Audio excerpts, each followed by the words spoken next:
But when Christ appeared as a high priest of the good things that have come, then through the greater and more perfect tent, not made with hands, that is, not of this creation, he entered once for all into the holy places, not by means of the blood of goats and calves, but by means of his own blood, thus securing an eternal redemption.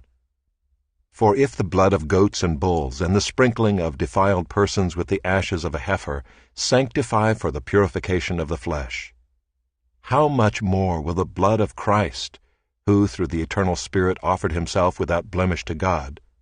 purify our conscience from dead works to serve the living God? Therefore he is the mediator of a new covenant,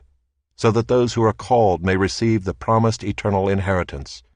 since a death has occurred that redeems them from the transgressions committed under the first covenant.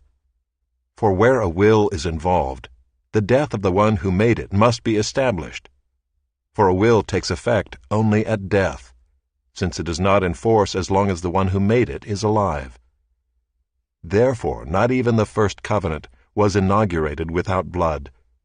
For when every commandment of the law had been declared by Moses to all the people, he took the blood of calves and goats, with water and scarlet wool and hyssop, and sprinkled both the book itself and all the people, saying, "This is the blood of the covenant that God commanded for you." And in the same way he sprinkled with the blood both the tent and all the vessels used in worship. Indeed, under the law almost everything is purified with blood, and without the shedding of blood there is no forgiveness of sins. Thus it was necessary for the copies of the heavenly things to be purified with these rites,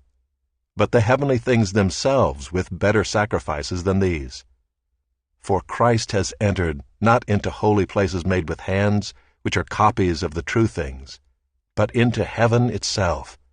now to appear in the presence of God on our behalf. Nor was it to offer himself repeatedly, as the high priest enters the holy places every year with blood not his own, for then he would have had to suffer repeatedly since the foundation of the world. But as it is,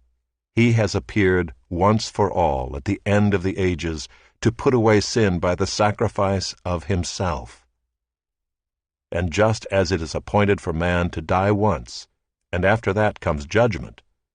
so Christ, having been offered once to bear the sins of many, will appear a second time, not to deal with sin, but to save those who are eagerly waiting for him.